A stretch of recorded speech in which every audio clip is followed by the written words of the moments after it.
This is News Today. Now, a group of Ghanaians calling themselves Concerned Ghanians for Responsible Governance expected to picket in front of the Flagstaff House on Tuesday, 1st July.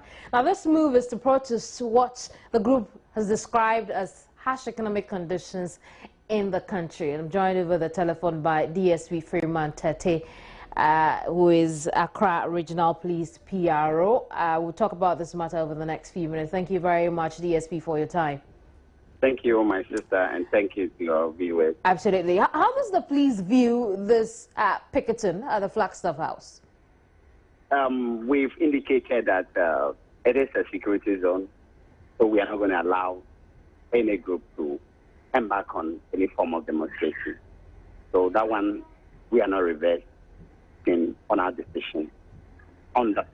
It is a fact that the place is a security zone, so we are not going to countenance, or we are not going to encourage any group from demonstrating to demonstrate. In that vein, the police will then request from the group to find alternative ways or alternative venues for this picketing. What are some of the alternative ways the police has suggested to this group?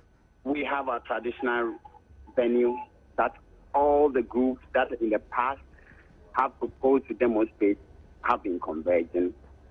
We have the traditional route as well, of Bradford through Parisco, then eventually to House of Folk Park, all the first Sutherland Park. These are areas that through our security analysis we have realized that it's conducive. It's not a problem for the ordinary Ghanaian who is minding his or her business. Aside of that, tomorrow is a public holiday. We have our own challenges. We are committing a lot of policemen onto the streets to provide security for all Ghanaians who want to step out there and have fun. Tomorrow comes with its own security arrangements. So it's not conducive for us. Aside of the Flagstaff House being a security zone, the big itself is not conducive. It's a challenge we have and discuss this issue with them. Unfortunately, we are not accepting that as an excuse on our part. I see. Then it brings me to the question of what happens if this group goes ahead to picket at the Flagstaff House. We will use every legitimate or legal means to stop them from demonstrating. So we can assure them. Today's the 30th of June. Tomorrow is July 1. Would we see the police go ahead to the court to seek an injunction, perhaps? We will not disclose our strategy. We will use every legitimate means to stop them from demonstrating. You can quote me anywhere. But are there still discussions with this group as to, changing the venue for their demonstration? We've discussed all those alternatives with them. The rescheduling of the demonstrating and the changing of venue for the demonstration. We've discussed those. We had a lengthy meeting with them. Unfortunately, it was inconclusive. It ended on a stalemate. I see. DSP, many thanks for your time on this matter. Right, now we also spoke with the convener of the group earlier today, Nana Akwesi, who is convener for the Concerned Ghanians, and here's what he had to say.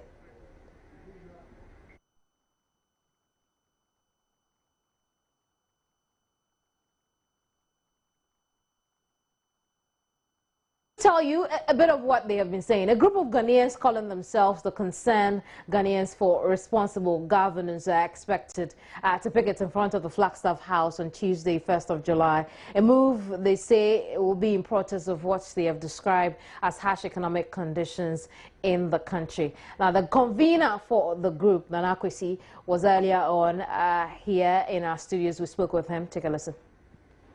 This is a peaceful protest that we, as a group known as the Concerned Ghanaians for Responsible Governance, have decided to embark on. We have decided to embark on this exercise as part of our constitutionally guaranteed right to protest. And we are basically protesting against the increasing hardships that Ghanaians, ordinary Ghanaians, are facing in the country. It's becoming unbearable by the day, and we feel that every Ghanaian deserves to be happy.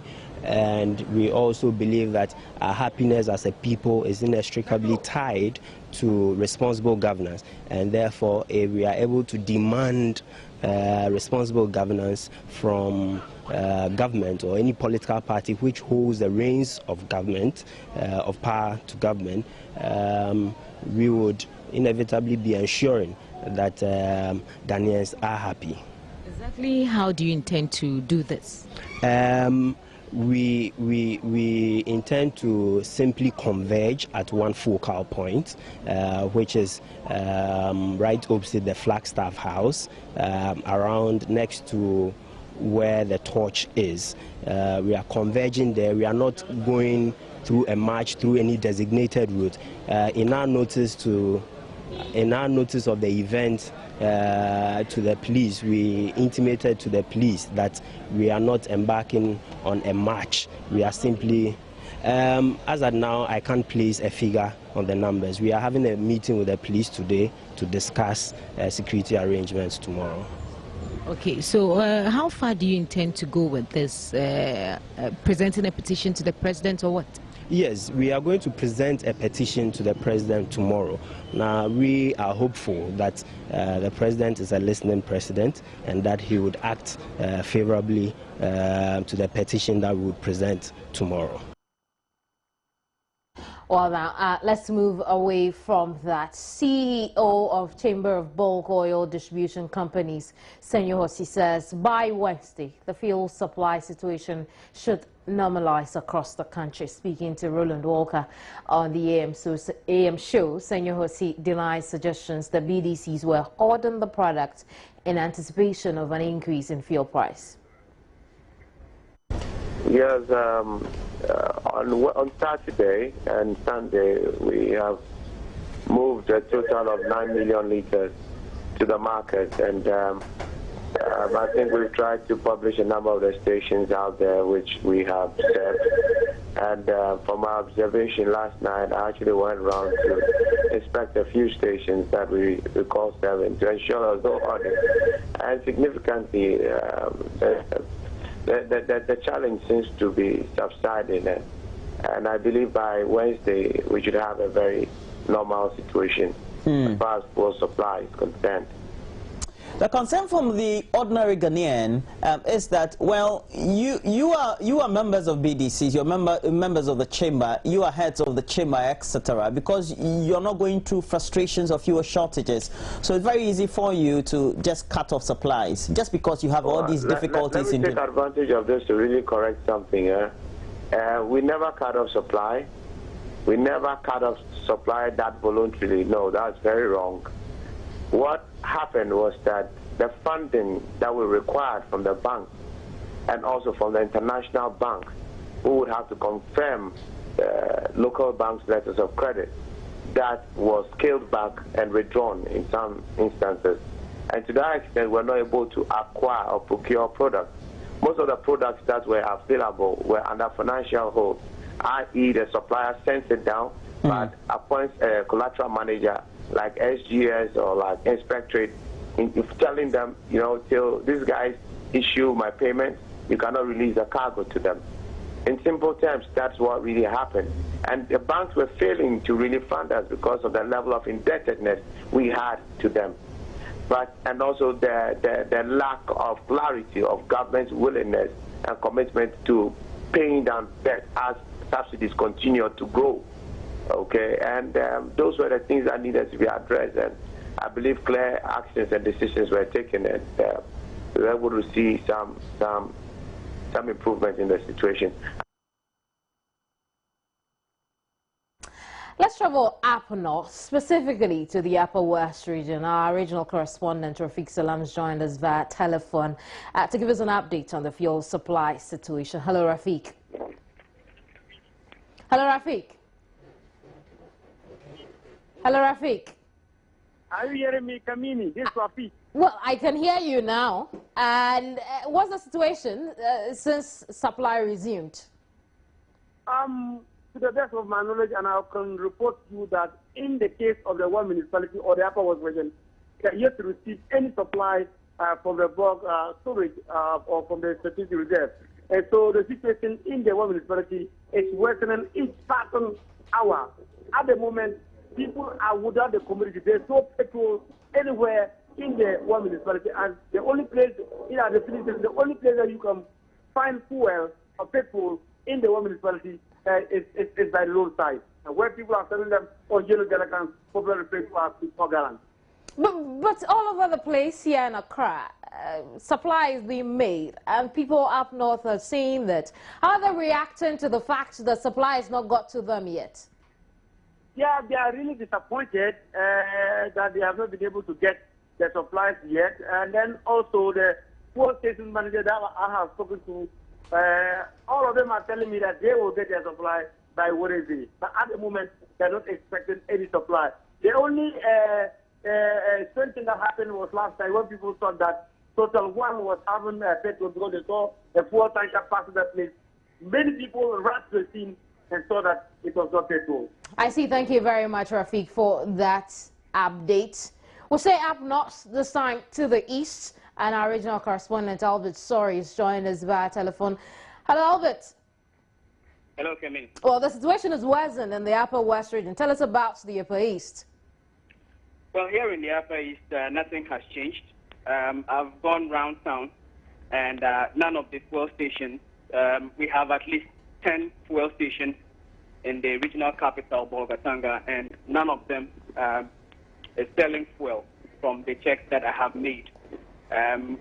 We don't know exactly what the problem is, but many people who use motorbikes and cars still have to depend on the roadside guys who sell petrol in bottles to get fuel for their movement.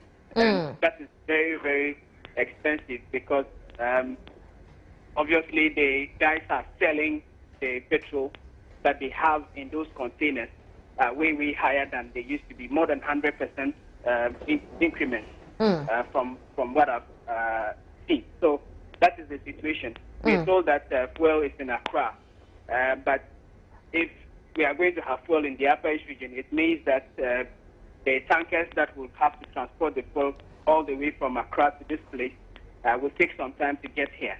All right. So a lot of people are hoping that maybe tomorrow or Wednesday, that is when the situation will change. But for now, we don't have petrol here in Bolgatanga. But here's the picture in Accra, even as it's now that normalcy is returning.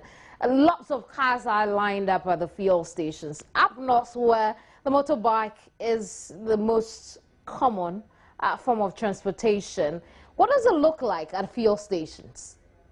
Yes, you find the motorbikes queuing. When the shortages started, the few fuel stations that had fuel, you find the motorbike riders lining up, just like you find the cars also lined up. For those who are able to get there and can't find their way to join the queues, mostly they park their motorbikes and then they take containers and try to get nearer to the person who is serving the petrol. So that is what happened. But as of today, you don't find queues at the fuel stations because the fuel stations don't even have, fuel to sell to anybody. So there aren't queues at all. You get there, Has it affected transportation in any way in the Upper East region? Yes, a lot of people have had to park their motorbikes and walk. There are others who are complaining that they can't go to work, especially those who have to travel to other towns to work.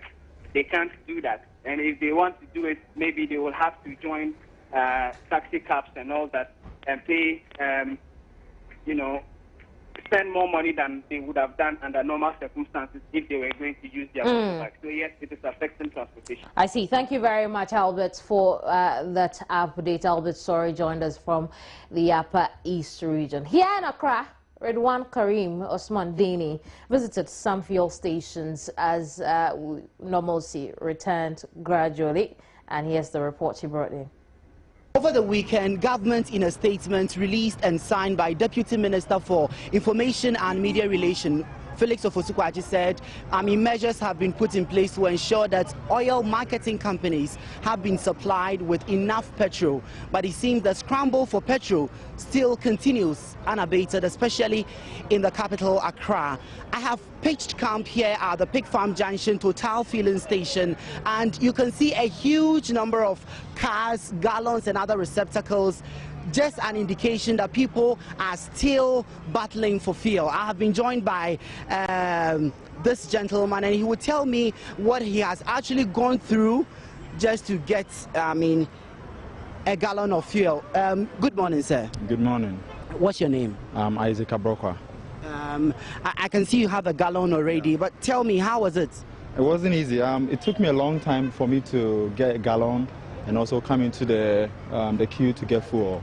And I believe that the government has to put measures in place so that we can get fuel, because as it stands now, productivity is low, and also people are not able to move from one destination to the other to do their work, and I believe that they have to do something. Okay. They have to. And so looking at the fact that you have to go through this daily, do you think the situation would be over anytime soon? I don't really think so, because I believe that as it stands now, we don't have any hope that we are going to get fuel. They are promising us, but I don't know. And it's really, it's very appalling, and I believe that people are really affected. Yeah, a lot of people are abandoning their cars on the road, and I believe that if they don't do anything about it, there will be a lot of robbery cases and all of that, because people have to park their cars in traffic and also at the filling stations, so that in case when fuel comes in, they'll come and then fill their petrol, like their tank. So they have to do something. Yeah. And so this is just one of the many frustrations people are going through just to have access to fuel. We'll be talking to more people to find out how the situation is here at the Pig Farm Total Filling Station. I'm Janet Asari. What time did you come here? And I can see you have been served. Oh yes, in fact I didn't keep long. It's about, let's take 15 minutes. Oh, I think everything is becoming normal, and the government those who in charge have assured us, so we have to accept it or take everything into consideration that they will, because last Friday they were scared, but now I think they have been making improvements. What time did you come here? And I can see you still haven't been served. Yeah, I came here since in the morning. But I came and filled other one car, and then I sent it back to the office and picked this one. But I was here since Monday, last week Friday, because we are using Tom card. Because without the Tom card, I can't go anywhere apart from Total Filling Station. So that's my frustration. And then some filling station, the Total, we are disappointed in Total because I'm using Tom card. They owe me. So I have to use my Tom card. When I come there's a situation like this, I have to be in the queue instead of them to provide to treat me differently. They don't mind those of us who already paid our money to them. You understand? So we are frustrated. We don't know what is happening in Ghana. As you could see, we are all joining the queue to have a fuel into our vehicle and then move out to work. And well, it's just delaying the whole nation in terms of business aspect, because wasting like 1 hour 30 minutes here, I could also be doing something in the office, but then I need to put info into my vehicle before going to work.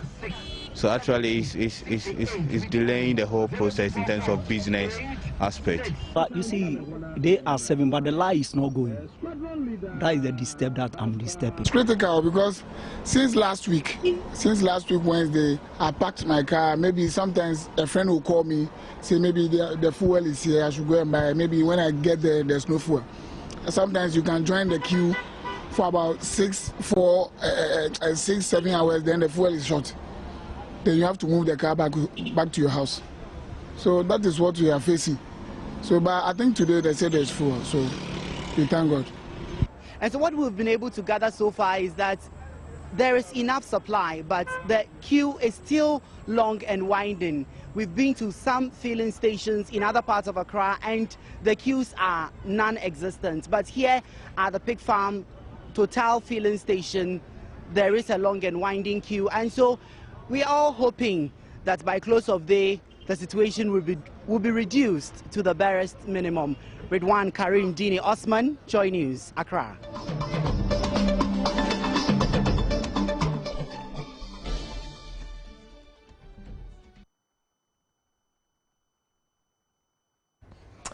Thank you very much for staying on here on the program. Now, final year teacher trainees across Ghana have expressed concerns over what they claim are allegations of suspension of allowances. And I'm here in the studio with the president of the association, Mohammed Amin Mansir. You're welcome to the program. Thank you for having me. Okay, so this is not the first time we're hearing of the suspension of this, but I think the idea was that it would affect only fresh intakes. What is this we're hearing? Tell us more about it. Well, I think it was not long ago the government came out to announce the fact that they are scrapping off teacher trainees allowance. And in an earlier meeting we had with the Ministry of Education, they made it clear that the scrapping of the allowance was only going to affect level 100 students.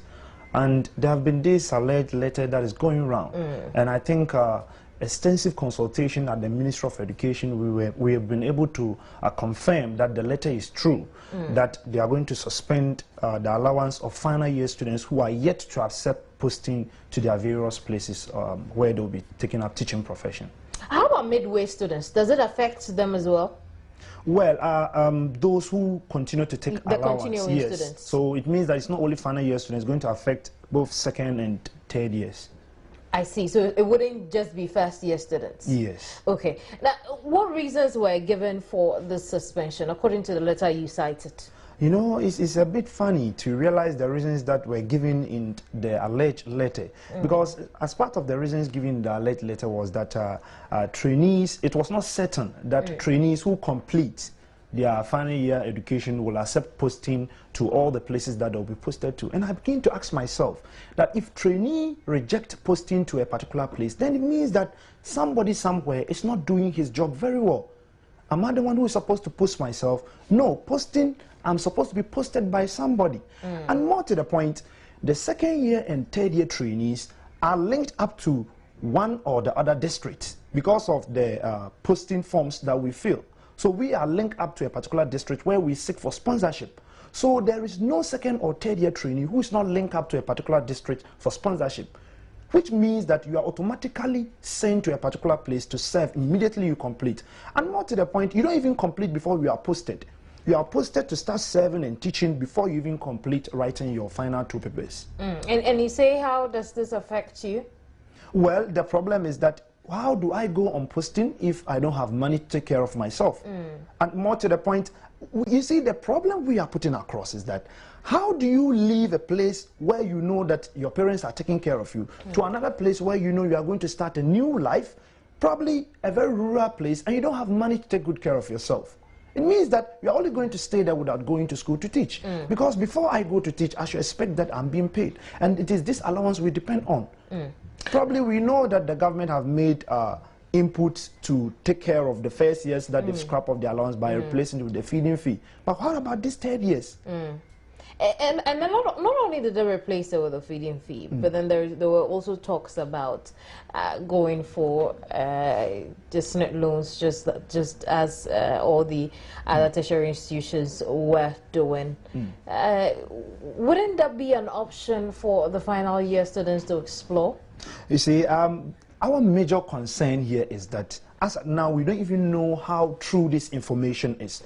We want the general public to be aware of this information. The government should come out clear on this information. And I think extensive consultation should be done to the Ministry of Education. I remember very well the last time I was at the Ministry of Education, it was made clear to me that they were not aware of this letter.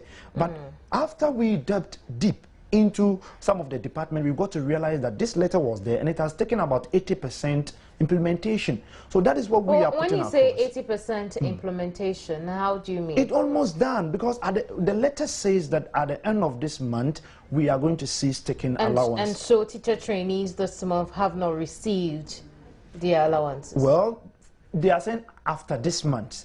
After this month. As it stands now, I think they've not yet made payments, so we are not yet sure of that information.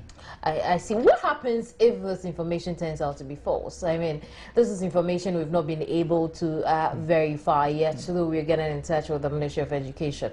But you have released a statement to that effect. Yes. What happens if this turns out to be false? Well, if this turns out to be false, I think we'll be very grateful to the government, because if it turns out to be true, on the contrary, I think it's going to pose a significant problems to teacher trainees who are yet to accept posting to their various places, because we depend solely on this allowance to prepare ourselves to our posted places. And you know, sometimes where you are posted to is nowhere close to your home, where you can depend on your parents for means of livelihood. I see. Mohammed, we'll leave our conversation here for now. Thank you very much. Mohammed, thank you for having me. Mansiru is president of the Teacher Trainees Association of Ghana. Now let's talk some more business after this. Don't go away.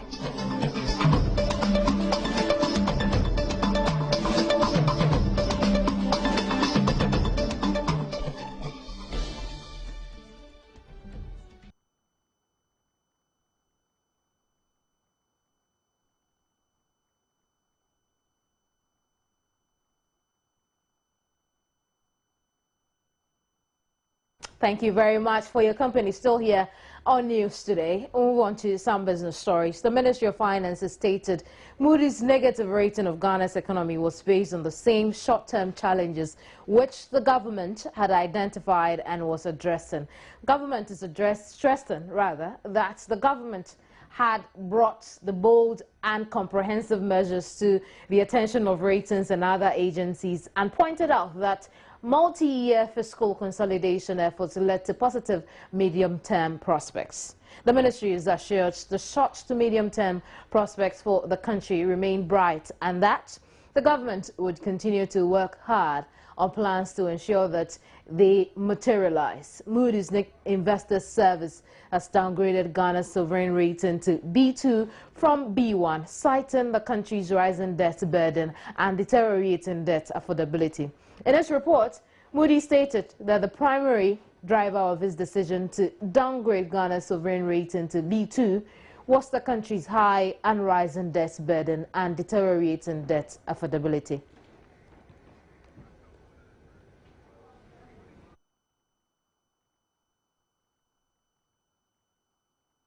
Executive Secretary of the Ghana Association of Exporters and Importers, Samson Asakia-Wingobit, has welcomed the suspension of the VAT on financial services from 1st July, Tuesday.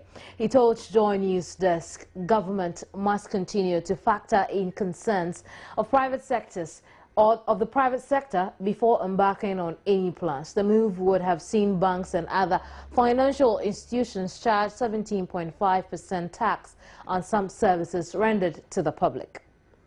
This is what we've been looking forward from the president for a long time. But indeed, it is not, nonetheless, it is not late. We think he has acted at the time we need him most, and that is where we need him, and that's the time we need him, and he has done it. We want to pray, and also call on to the president that we have put certain factors and issues to him, that will, even when he listens and act as he's just acting today, it will bring more money to the state. Because when you come to the internal generation of revenue, besides the external loans and whatever that grants government is getting to help build this country, we think a chunk of the Ghana Revenue Authority money is coming from the import. And therefore, whatever thing that we put that is happening in the port there, that does not help this country. We think we want the president to listen and act accordingly. Well, on the same matter, financial analyst Sidney Kesriefut has said he hopes government will never reintroduce the measure. He said government must examine other ways of increasing its revenue base. Well, yes, it's an absolutely important reversal. The law itself is badly written out. The implementation of the law itself is a major challenge in terms of how to collect VAT on all these individual transactions from the corporation. And the whole thing would have been a complete mess.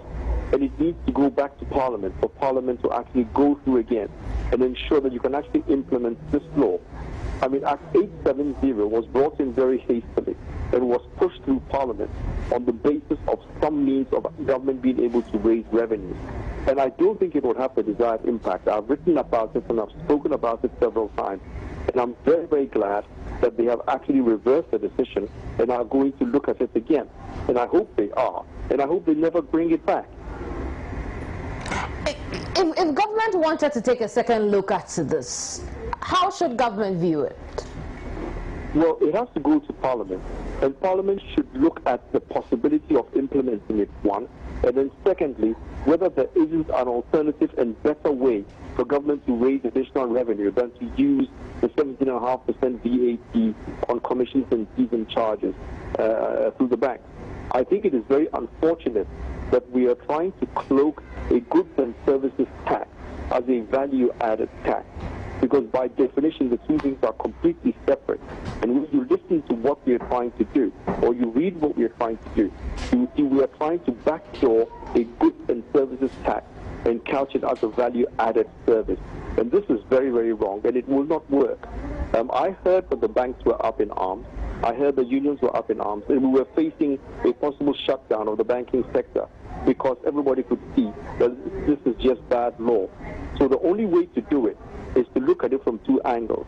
Can we implement it, one? And two, is there an alternative way to raising the kind of revenues that we are looking at? Because as of now, government still cannot say exactly what the expected revenues are that they want to be able to gender from all this kind of additional taxes on the financial services.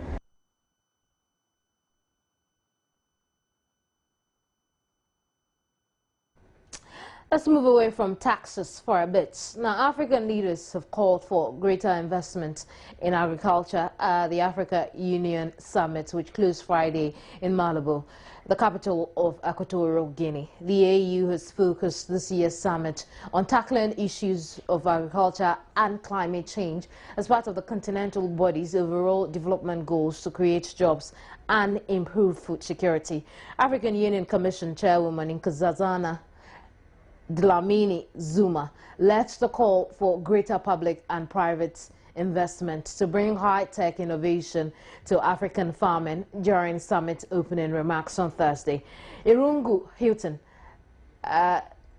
Hafton, senior advisor for the Green Revolution in Africa Forum, said African ministers meeting in Malabo would be zeroing in on some key areas for further investment.